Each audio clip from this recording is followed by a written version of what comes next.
I never believed in anything paranormal. Until the night my brother texted me 3 days after we buried him. My phone buzzed at exactly 2:13 a.m. I was half asleep when I saw his name on the screen. For a second I thought it was just my mind playing tricks on me. Maybe an old message or a glitch.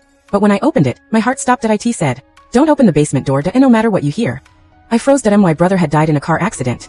There was no way this was real. I tried calling the number, but it went straight to voicemail. My hands were shaking as I stared at the message again and again. I hadn't even told anyone about the basement door. Not my friends. Not even the police. The thing is, our house didn't have a basement before. After my brother died, my dad started spending hours downstairs. He said he was fixing something. But the truth is, we never had a downstairs before that week. One night I asked him what he was building. He looked at me in a way I had never seen before, like he didn't recognize me. Then he said, "You shouldn't go down there. It's not for you." After that, I started hearing noises at night, scratching, slow footsteps, and sometimes, what sounded like someone whispering my name. I told myself it was just grief messing with my head. Until I got that text. The next night, it happened again. 2:13 a.m. My phone lit up. Another message from my brother.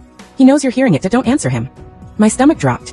I looked toward my bedroom door, and that's when I heard it. A knock, slow, deliberate. 3 times. Then a voice sounded exactly like my brother. "Hey, open up. It's me." I couldn't breathe. My entire body went cold. I stared at the door, waiting for it to open on its own, but it didn't. The voice came again, this time softer. "I know you're awake. Please, I need help."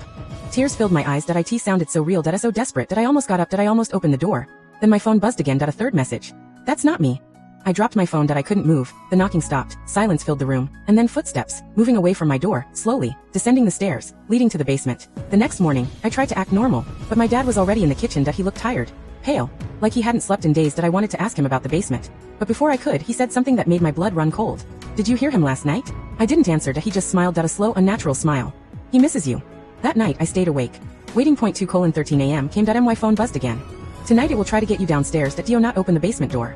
Right after I read that, something slammed downstairs. The entire house shook. Then I heard it. The basement door creaking open, by itself. Footsteps started coming up. The same slow steps, the same voice. "You shouldn't have ignored me." It wasn't my brother anymore. The tone had changed. Deeper, angrier. I ran to lock my door. But before I could, the footsteps stopped right outside my room.